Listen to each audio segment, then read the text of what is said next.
La cirugía es solo el primer paso. El verdadero éxito está en la recuperación. Hoy hablamos con el doctor Carlos Tams de por qué la rehabilitación es clave y cómo puedes asegurarte de volver a usar tu mano al 100%. ¿Qué tal, Carlos? Hola Javier, ¿qué tal? Muy bien. Carlos, muchos creen que después de una cirugía de mano el trabajo ya está hecho. ¿Por qué la rehabilitación es tan importante en estos casos? Bueno, a ver, como tú has dicho, la cirugía solo es una parte del trabajo que hay que hacer para recuperar una lesión en la mano, en la muñeca. Evidentemente, no todas necesitan un protocolo de rehabilitación estandarizado, pero en la mayoría de ellas sí que lo empleamos, sobre todo cuando estamos hablando de fracturas o lesiones de tendones o ligamentos. Y hay otras donde, a ver, la rehabilitación realmente, ¿qué se entiende por rehabilitación? Pues es todo lo que va a hacer que el paciente pueda reincorporarse a su actividad habitual previa a la lesión. Eso es un poquito todo el proceso. Lo puede hacer a veces el paciente por sí solo, por ejemplo, cuando operamos una lesión de un túnel carpiano, bueno, una enfermedad del túnel carpiano, algo parecido, y otras que ya necesitan ayuda de un fisioterapeuta especializado, porque a veces ya necesitas ayuda profesional.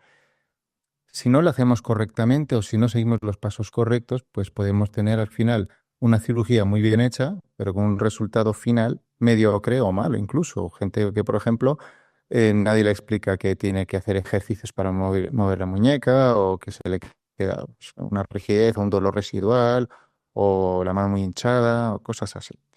Por eso es muy, muy importante hacerla. Y además es muy, muy importante que el paciente forme parte activa de todo este proceso. Es el principal protagonista, perdón.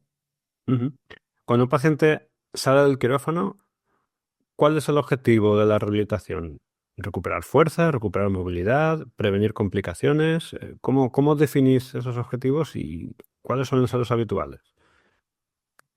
Pues te diría que sí a todo, ¿no? Queremos buscar pues una recuperación completa.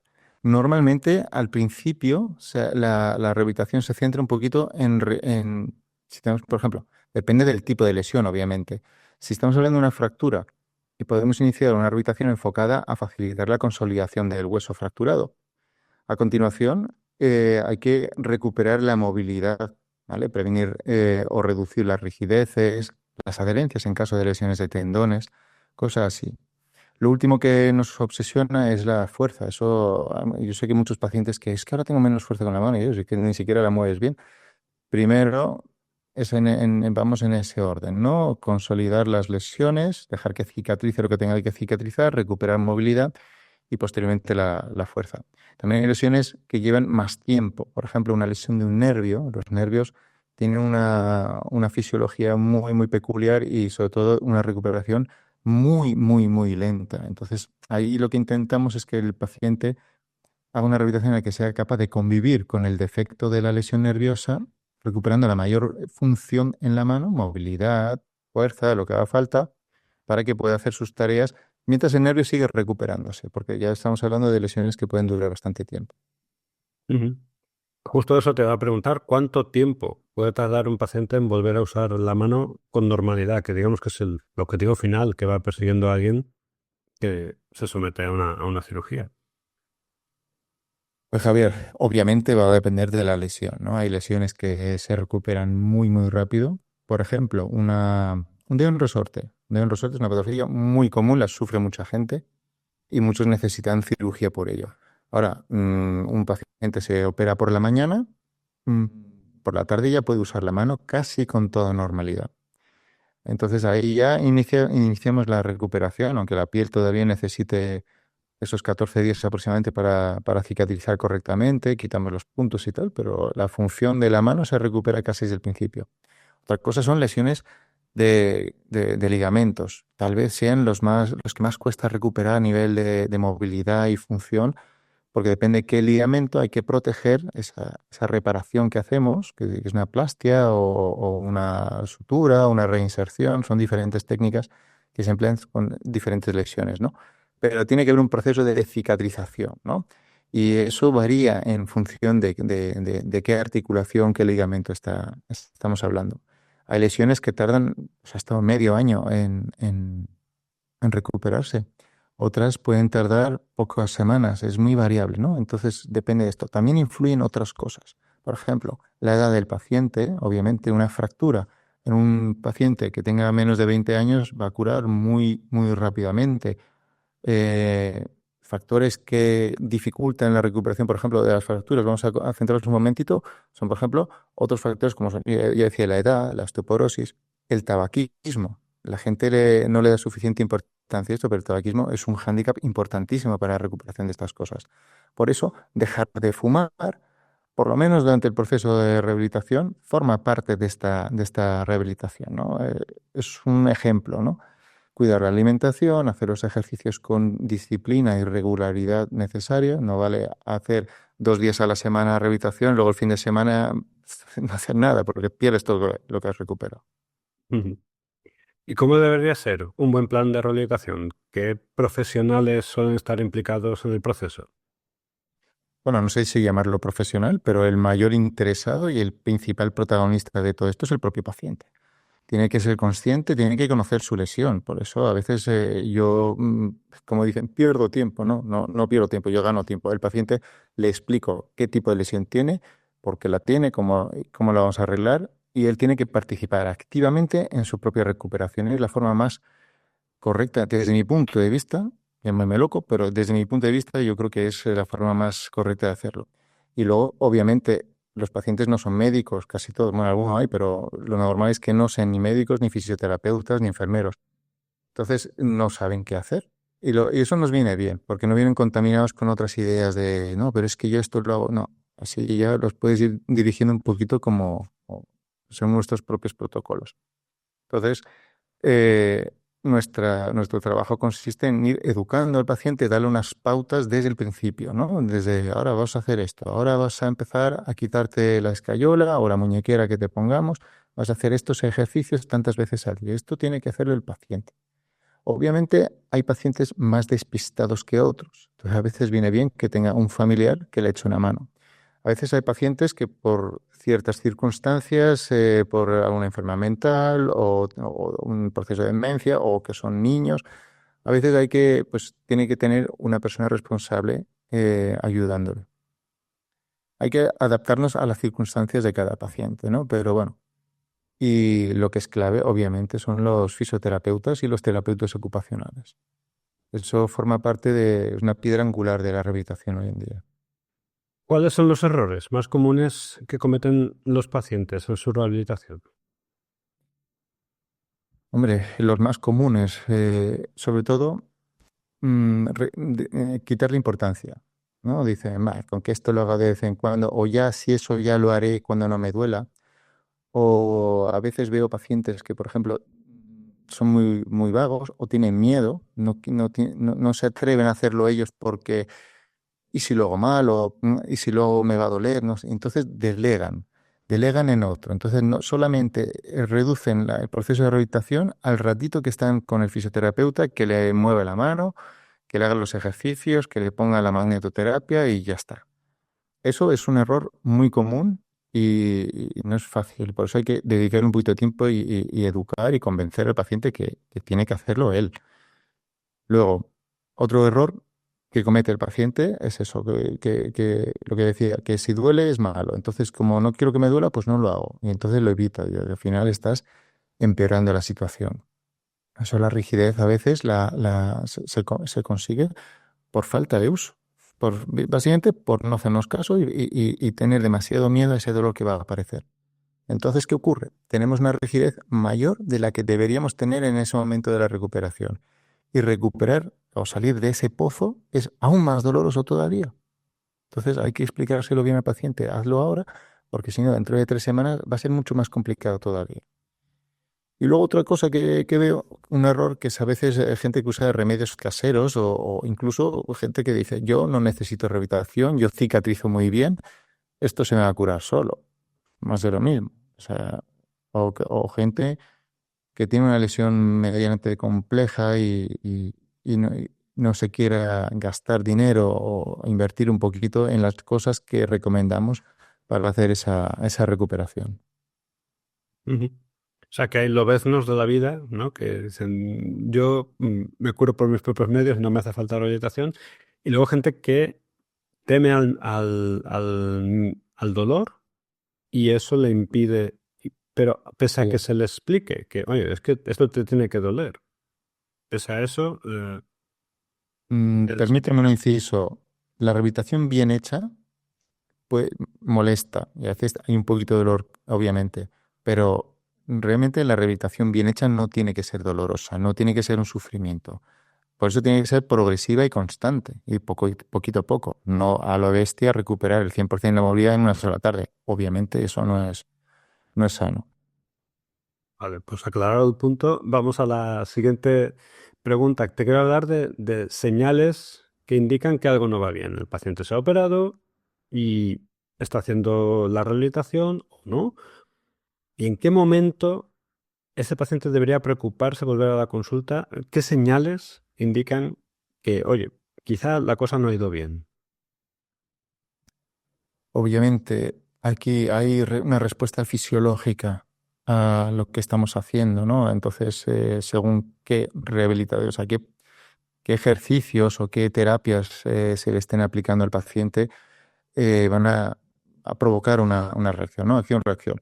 A veces hacen cosas un poco extrañas, que no están indicadas. Por ejemplo, en lesiones por una fractura, que le hagan una EPI, la electroestimulación percutánea invasiva, cosas así, mm, no hay indicación científica para hacer eso en una fractura. Entonces, eso puede alterar el proceso de recuperación, incluso provocar complicaciones. Y otra vez que es lo más frecuente, es la falta de ejercicios activos, ¿no? La falta de terapia manual propiamente dicha.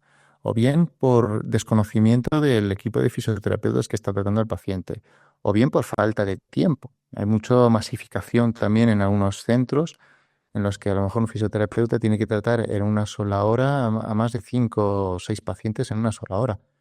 Pues a uno le pone unos parchecitos con los TENS, al otro le pone la magnetoterapia, el otro le pone un barreñito de agua para que vaya removiendo la sopa. Pero realmente, tiempo que le dedica al paciente a explicarle, mira, hace este ejercicio, hace no sé qué, pues no hay mucho. Y eso es una de las causas más frecuentes de que aquello se enlentezca. Entonces, señales de alerta, como dices tú, pues yo voy viendo al paciente según unas pautas, a veces a la semana o cada 2 semanas, para ver un poquito cómo va evolucionando. Y si yo sospecho que esto va un poco más lento de la cuenta, pues intentamos indagar qué es lo que está fallando. O bien la propia rehabilitación externa, o bien lo que hace el propio paciente. Hay muchas causas. También puede haber causas médicas del propio paciente, gente que tiene un fenómeno de Raynaud o que tiene asociado alguna neuropatía como un túnel carpiano que se le exagera mucho durante el proceso de rehabilitación de otra lesión diferente. Cosas así, ¿no? Entonces ahí cuando algo no nos cuadra un poquito, pues dice, oye, mira, a ver qué pasa aquí, vamos a averiguar qué es lo que está ocurriendo, vamos a intentar corregir. Sí, yo sé que esta pregunta va a ser difícil y no te va a gustar especialmente, pero tengo que hacerla. Si solo pudieras recomendar dos, tres ejercicios básicos para cualquier rehabilitación de mano, ¿cuáles serían? 2 o 3 ejercicios básicos para cualquier rehabilitación de mano. Sí, por lo menos las dos, Claro, tres más habituales. O sea, vamos a concretar, por ejemplo, para un dedo de un resorte y necesita recuperación, dos, tres ejercicios. Hay uno que es como podríamos decir, mano de santo, ¿no? Directamente, que lo utilizo para prácticamente todas las lesiones, excepto aquellas que afecten a, por ejemplo, un tendón extensor. Pero bueno, cuando son un dedo en resorte, un túnel carpiano, una fractura de muñeca, a todos lo que les decimos de entrada desde el mismo día de la cirugía, que mueva la mano. Básicamente, abrir y cerrar el puño. Es un ejercicio muy sencillo, muy barato y muy eficaz. Y además muy importante, porque si no lo hacemos en los primeros 10 días adecuadamente, va a conllevar rigidez innecesaria. Lo veo muchísimo en gente que se opera, por ejemplo, una fractura de muñeca y simplemente por no abrir y cerrar el puño, luego tenemos una rigidez en los dedos que es a veces muy difícil de resolver. Eso es un ejercicio, básicamente, abrir y cerrar el puño. Y otro ejercicio sencillo sería, por ejemplo, separar los dedos entre sí. Este ejercicio que no sé si se ve en la cámara. Ujú. Es un ejercicio muy sencillo, es igual que abrir y cerrar el puño, pero separando los dedos entre sí. Esto activa los músculos interosos en la mano y ayuda a deshincharla y además nos ayuda a recuperar la motricidad fina, es decir, lo que es la destreza que tenemos en la mano. Y luego, por supuesto, ya ejercicios de muñeca, si el paciente se le puede permitir, pues si no tiene una lesión ligamentosa, pues que haga los giros de muñeca. Y eso es para mí lo más importante, recuperar la movilidad. Cuando ya va recuperando esto, ya todo lo demás va viniendo solo. Y el de abrir y cerrar el puño, me he quedado con curiosidad por saber, ¿es abrir y cerrar suavemente o hasta que los nudillos se te pongan blancos? ¿O cómo, Es cómo es abrir y cerrar? Abrir y cerrar el puño es como si quisieras dar una bofetada o prepararte para dar un puñetazo. Bofetada, puñetazo. Bofetada, puñetazo. Tú tienes que pensar en alguien que te caiga muy mal. Dices, ¿le doy una bofetada o le doy un puñetazo? Entonces vas pensando algo así y ya está. O sea, no tienes que estar intentando romper una nuez con tu puño, pero básicamente es abrir y cerrar el puño en el rango completo. Es decir, estirar, extender los dedos todo lo que sea capaz el paciente. Ajá.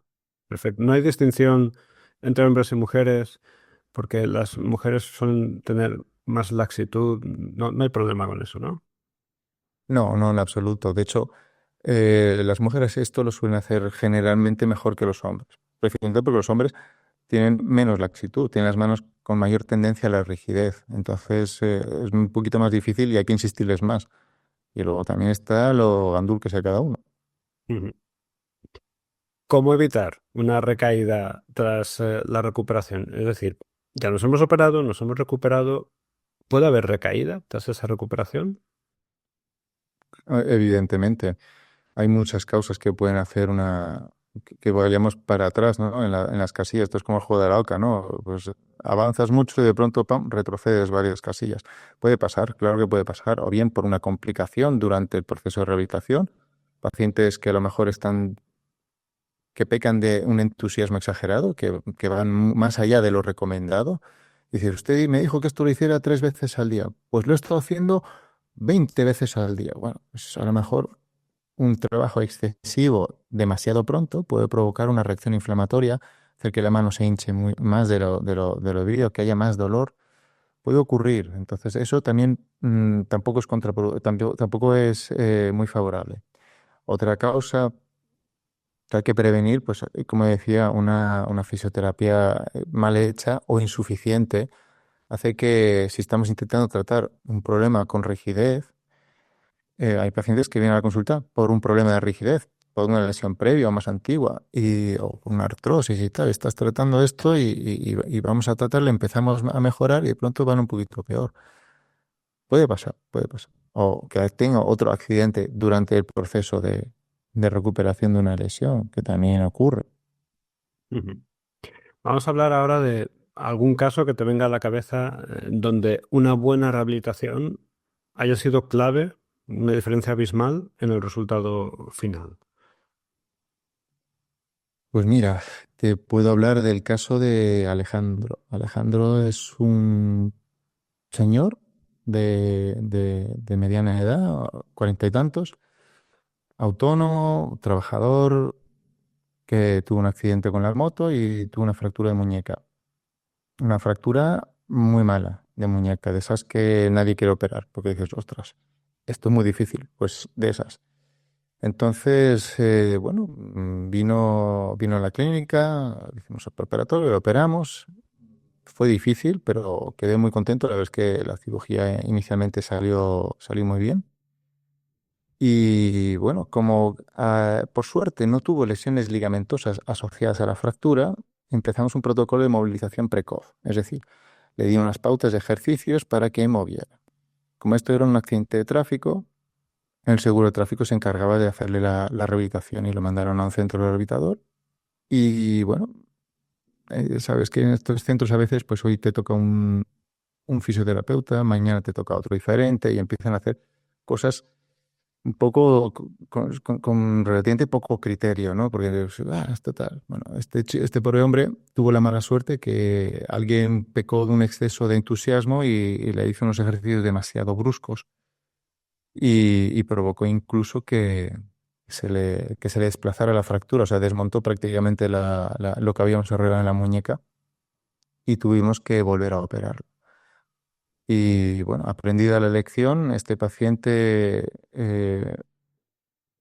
prefirió hacer otro tipo de rehabilitación con un especialista en temas de muñeca y la diferencia es abismal. El paciente con menos de 2 meses de evolución después de la segunda cirugía ya tenía un rango de movilidad completo, lo que es un éxito increíble. O sea, está muy, muy bien. El paciente es súper disciplinado, él quiere recuperarse y después de todo lo que ha pasado, pues ya quiere dejar esto atrás y lo ha hecho muy bien. O sea que esto es una pequeña catástrofe con final feliz. Me alegro de que sea el caso. Para alguien que acaba de operarse la mano y nos está escuchando, ¿cuál es el mejor consejo que le puedes dar en este momento? Pues que haga caso y que siga las recomendaciones que le dé su médico, eso es fundamental. Si el médico peca de no darle suficientes indicaciones, que no se calle, que le pregunte, doctor, ¿qué puedo hacer para hacer esto? Porque a veces es culpa nuestra que no nos molestamos en darle una serie de pautas al paciente. Y sino que no se canse de buscar ayuda más allá, ¿vale? Hay gente que se dedica a estas cosas, hay médicos, hay fisioterapeutas que trabajan muy bien el tema de la rehabilitación en las manos y muñecas, pues que los busque, que están ahí fuera, que existen y que bueno, básicamente es cosa de ir preguntando y no fiarse de lo primero que le digan. Mm. Pues hasta aquí las preguntas que tenía para ti. Ahora me voy a dirigir al público y le voy a decir que, oye, recuerda, la cirugía soluciona el problema, pero la rehabilitación te devuelve la funcionalidad. Si quieres que tu recuperación sea un éxito, obviamente sigue las indicaciones de tu especialista. Y si quieres que ese especialista sea el doctor Carlos Tams, pues tienes los detalles de contacto en la descripción del episodio. Nos escuchamos en el próximo episodio de Mano de Santo. Hasta luego, Carlos. Hola.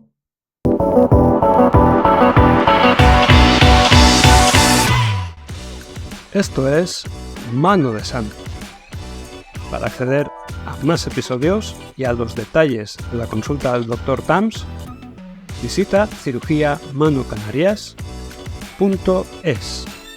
Cirugiamanocanarias.es.